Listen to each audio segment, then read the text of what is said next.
Hello everyone, मैं नीता तिवारी आप सभी का स्वागत करती हूं आपके अपने स्मार्ट लर्निंग के प्लेटफॉर्म पे। फ्रेंड्स, आज हम बौद्ध धर्म के बारे में पढ़ेंगे। हालांकि बौद्ध धर्म पे मैंने पहले भी वीडियो बनाई है, लेकिन फिर भी मुझे ऐसा लगा कि और थोड़ा विस्तार में आपको जानने की ज़रूरत है अपने सीटेट के एग्ज़ाम के लिए भी, और आपका जो अपकमिंग एग्ज़ाम है एकलव्या वाला भी आपको पता ही है कि हमारा ये आया है, वैकेंसी आई है, तो उसके लिए भी आपकी तैयारी होनी चाहिए। सो चलिए हम शुरू करते हैं। ठीक है, तो आज हम पढ़ेंगे बौद्ध धर्म। ठीक है, तो सबसे पहले देखिए, आप सभी जानते हैं कि बौद्ध धर्म के जो संस्थापक कौन है। वो बौद्ध धर्म के संस्थापक गौतम बुद्ध। ठीक है ना। और इनके बचपन का नाम क्या था? इनके बचपन का नाम था सिद्धार्थ। ठीक है, गौतम बुद्ध के बचपन का नाम था सिद्धार्थ। सिद्धार्थ का मतलब वह जो सिद्धि प्राप्त करने के लिए जन्मा हो। ठीक है, सिद्धार्थ का मतलब क्या हुआ? वह जो सिद्धि प्राप्त करने के लिए जन्मा हो।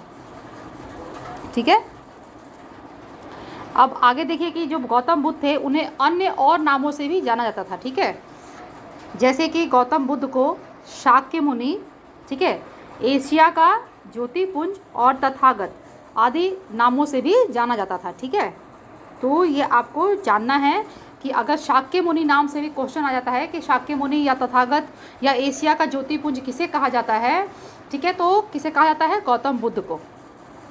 ठीक है, चलिए आगे देखते हैं। देखिए, गौतम बुद्ध का जन्म जो है वो 563 ईसा पूर्व में हुआ था। ठीक है, और ये गौतम गोत्र के थे। बुद्ध के पिता का नाम सुबोधन नहीं है, सुधोधन है। ठीक है, सुधोधन था, और यह कपिल वस्तु के शाक्य गणराज्य के प्रधान थे। इनके जो पिता थे सुधोधन, वो कपिल वस्तु के शाक्य गणराज्य के प्रधान थे, हेड थे, एक तरह से राजा थे। ठीक है, अब इनकी माता का नाम महामाया था। ठीक है, गौतम बुद्ध की माता का नाम महामाया था। ठीक है, और ये कोलीय गणराज्य की थी। ये किसकी थी? ये कोलीय गणराज्य की थी। ठीक है, गौतम बुद्ध की पत्नी का नाम यशोधरा था। ठीक है, गौतम बुद्ध की पत्नी का नाम जो है वो यशोधरा था, और ये शाक्य कुल के सुप्रबुद्ध की पुत्री थी। ठीक है, यशोधरा जो हैं वो शाक्य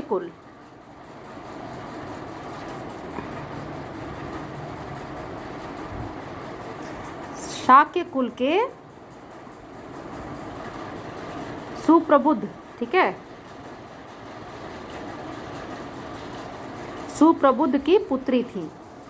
ठीक है, चलिए आगे बढ़ते हैं।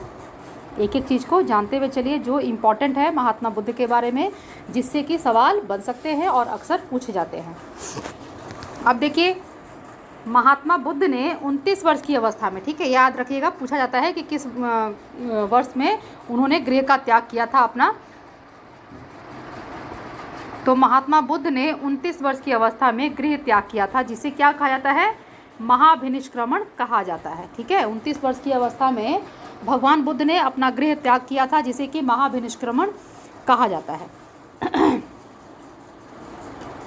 आगे देखिए, उनको ज्ञान की प्राप्ति कब हुई थी और कहाँ हुई थी?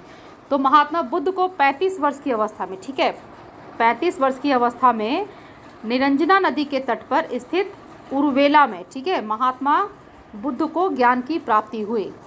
निरंजना नदी के तट पर उरुवेला में भगवान बुद्ध को जो है वो ज्ञान की प्राप्ति हुई। ठीक है,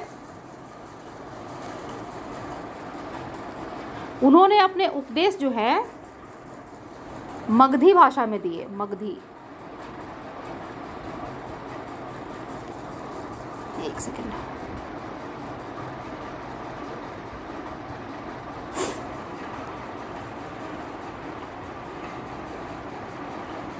मगधी भाषा में दिए। ठीक है,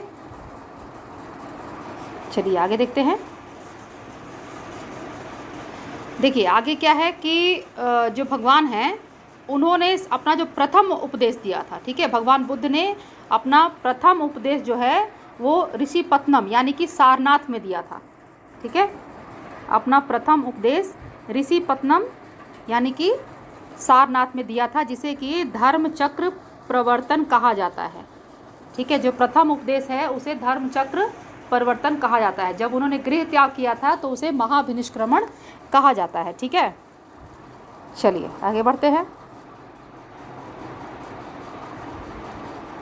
भगवान बुद्ध ने 45 वर्षों तक प्रचार किया था। ठीक है, प्रथम वर्ष आवास, ठीक है, प्रथम वर्षावास, ये वर्षावास है। ठीक है ना, आप लोग जानते हैं कि भगवान बुद्ध जो थे वो जब बरसात का टाइम होता था, ठीक है, रेनी सीजन में वो बिहार में रहते थे, वो यहाँ वहाँ नहीं घूमते थे और बाकी समय में घूम घूम करके अपना प्रचार करते रहते थे। ठीक है, लोगों को शिक्षा दिया करते थे, ज्ञान दिया करते थे। लेकिन जब वर्षा का टाइम होता था तो वो जो थे बिहार में रहते थे, इधर उधर वो लोग नहीं घूमते थे। तो प्रथम वर्षावास जो था वो सारनाथ के, देखिए, मूलगंध कुटी बिहार में। ठीक है, प्रथम वर्षावास सारनाथ के मूलगंध है। ठीक है, मूलगंध, ये मूलगंज नहीं है, मूलगंध कुटी बिहार में। और अंतिम वर्षावास जो था वो वैशाली के वेलुव में हुआ था। ठीक है, भगवान बुद्ध का अंतिम वर्षावास वैशाली के वेलुव। देखिए मैं यहाँ लिख देती हूँ,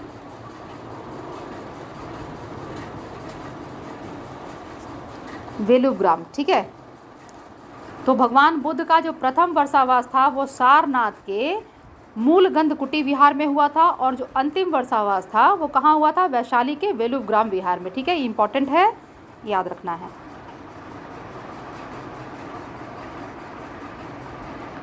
देखिए 483 ईसा पूर्व को, यानी कि 80 वर्ष की अवस्था में कुशीनगर के मलगढ़ राज्य में बुद्ध का महापरिनिर्वाण हुआ, यानी उनकी मृत्यु हो गई। ठीक है ना, कुशीनगर के मलगढ़ राज्य में बुद्ध का महापरिनिर्वाण हुआ, यानी कि महापरिनिर्वाण मतलब उनकी मृत्यु हो गई। ठीक है, इसीलिए एक स्टोरी भी है, कुशीनारा तथागत की अंतिम यात्रा। ठीक है, चलिए आगे देखते हैं। देखिए वैशाख पूर्णिमा, अब वैशाख पूर्णिमा का भगवान बुद्ध से बहुत ही गहरा संबंध है। अब क्या संबंध है इसका, तो आइए इसको देखते हैं। देखिए बुद्ध के जीवन में वैशाख पूर्णिमा का विशेष महत्व है। अब अपवाद स्वरूप महाभिनिष्क्रमण को छोड़कर, ठीक है, जो महाभिनिष्क्रमण है उसको छोड़कर बुद्ध के जीवन की जितनी भी महत्वपूर्ण गतिविधियां हुई, ठीक है, जैसे कि बुद्ध का जन्म हो गया, उनकी ज्ञान प्राप्ति हुई, महापरिनिर्वाण हुआ, ये सभी जो भी है ये वैशाख पूर्णिमा को ही हुई थी। इसी कारण वैशाख पूर्णिमा को बुद्ध पूर्णिमा भी कहा जाता है।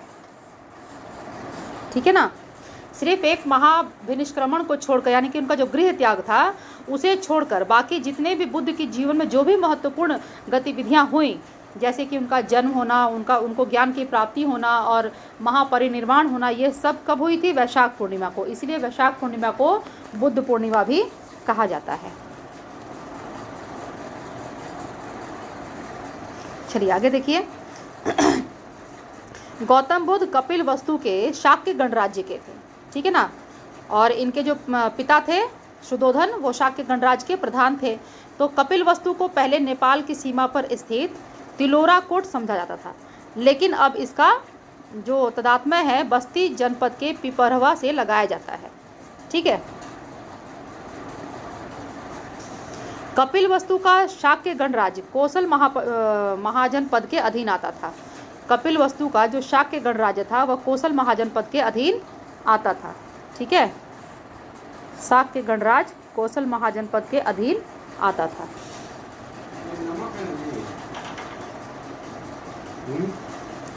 गौतम की माँ महामाया रामग्राम के कोलिय गणराज्य की कन्या थी।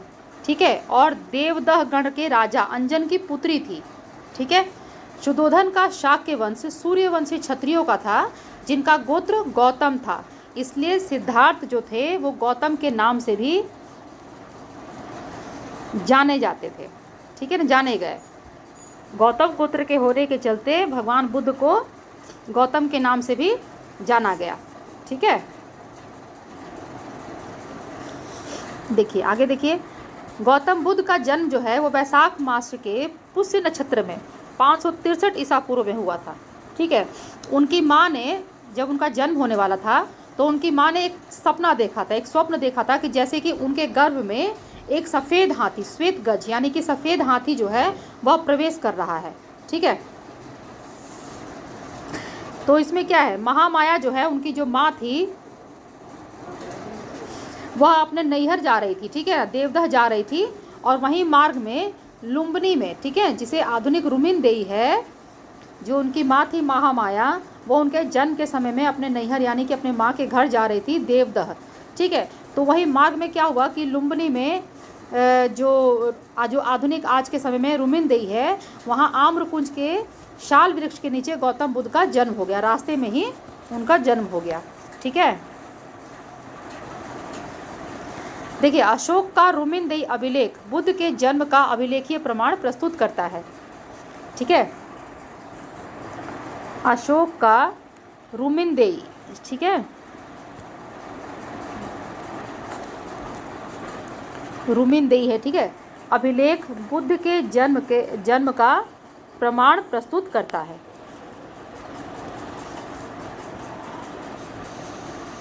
इसमें वर्णित है कि गौतम बुद्ध का जन्म हुआ। ठीक है, अशोक का रुमिनदेई अभिलेख बुद्ध के जन्म का, अच्छा, इसमें वर्णित है कि हिंद बुधे जाते शाक्य मुनीत, यानी कि यहीं पर बुद्ध का जन्म हुआ था। ठीक है, वहाँ पर लिखा हुआ है, जो अभिलेख है अशोक का, उसमें ये लिखा हुआ है कि हिंद बुधे जाते शाक्य मुनीत, यानी कि यहीं पर बुद्ध का जन्म हुआ था।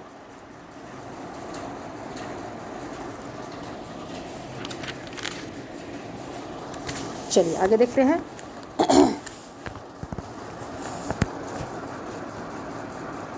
अब देखिए अशोक जो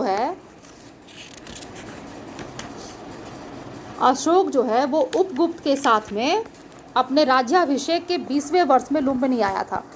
ठीक है, अशोक अपने राज्याभिषेक के 20वें वर्ष में उपगुप्त के साथ में लुम्बिनी आया था। ठीक है, और इसने क्या किया था, लुम्बिनी की यात्रा का जो धार्मिक कर था उसे समाप्त कर दिया था। ठीक है, चलिए आगे चलते हैं। देखिए ऐसा बताया जाता है कि जन्म लेते ही बुद्ध जो है वो 7 कदम चले। ठीक है, और कहा कि मैं अच्छाइयों का उदाहरण बनूंगा और यही मेरा अंतिम जन्म है। ठीक है, इस समय शाक के कुल में कुल 7 प्राणियों का जन्म हुआ था। यशोधरा, आनंद यानी कि जो उनके परम शिष्य थे, छंदक उनके सारथी का, कंथक उनका जो घोड़ा था, ठीक है, कालूदाई उनके मंत्री, बोधि वृक्ष और गौतम बुद्ध। ठीक है, तो ये इम्पॉर्टेंट है कि इस समय जब भगवान बुद्ध का जन्म हुआ था तो उसी समय बताया जाता है कि शाक्य कुल में 7 प्राणियों का जन्म हुआ, जिसमें कि यशोधरा उनकी पत्नी, आनंद उनके परम शिष्य, छंदक जो सारथी था उनका, कंथक उनका घोड़ा था, कालूदाई उनके मंत्री, बोधि वृक्ष और भगवान स्वयं। ठीक है, चलिए आगे देखिए। बुद्ध के जन्म के 7 दिन बाद उनकी माता जो थी महामाया, उनकी मृत्यु हो गई। ठीक है, तो उनका जो पालन पोषण था वो उनकी मौसी और उनकी विमाता यानी कि जो महाप्रजापति गौतमी थी, वो जो थी शुद्धोधन की दूसरी पत्नी थी। ठीक है, तो उनका पालन पोषण किसने किया, महाप्रजापति गौतमी ने किया।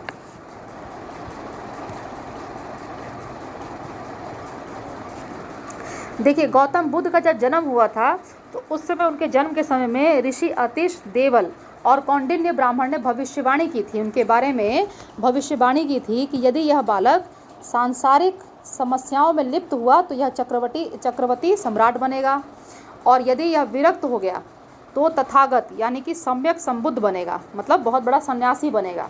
ऐसी भविष्यवाणी इन लोगों ने की थी। जब ऐसी भविष्यवाणी इन लोगों ने की तो उनके जो पिता थे, ठीक है, उनके जो पिता थे, पिता सिद्धार्थ को क्या करने लगे, सांसारिक मायाजाल में रखना चाहते थे।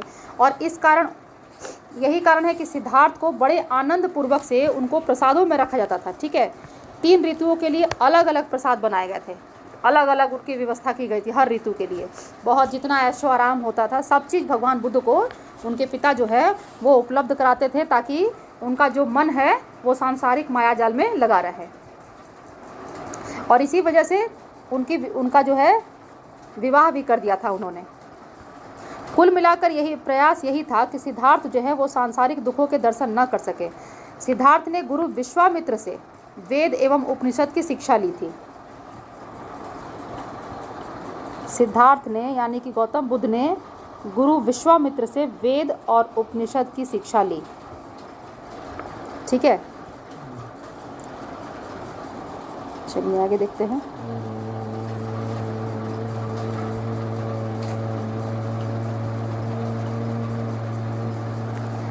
ललित विस्तार के अनुसार बुद्ध अनेक भाषाओं के ज्ञाता थे। ठीक है, 16 वर्ष की आयु में ही सिद्धार्थ का विवाह जो है वो शाक्य कुल की यशोधरा से हुआ। बहुत छोटी ही उम्र में उनकी शादी कर दी गई थी।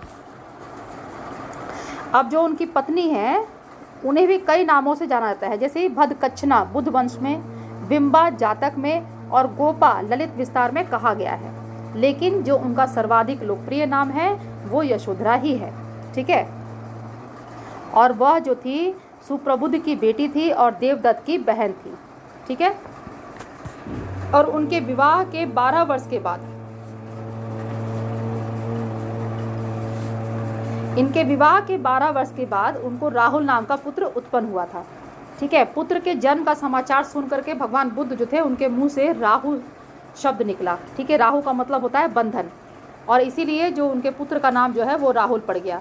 और भगवान बुद्ध ने कहा कि आज मेरे बंधन की श्रृंखला में एक कड़ी जो है और बढ़ गई। उन्होंने कहा कि आज बुद्ध ने कहा था कि आज मेरे बंधन की श्रृंखला में एक कड़ी और बढ़ गई। ठीक है,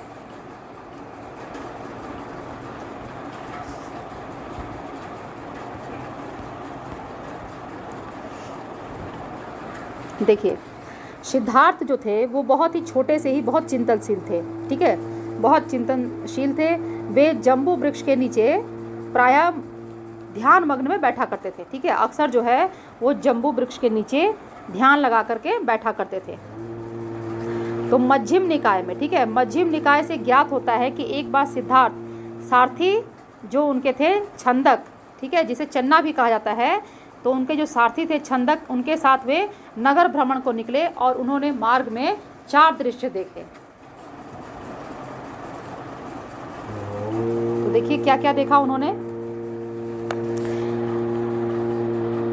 सारथी छंदक के साथ नगर भ्रमण को निकले और मार्ग में उन्होंने 4 दृश्य देखा, जिसमें से क्या देखा, एक वृद्ध व्यक्ति को देखा, ठीक है ना, एक व्याधिग्रस्त यानी कि बीमार व्यक्ति को देखा, एक मृतक को देखा और एक सन्यासी को देखा था।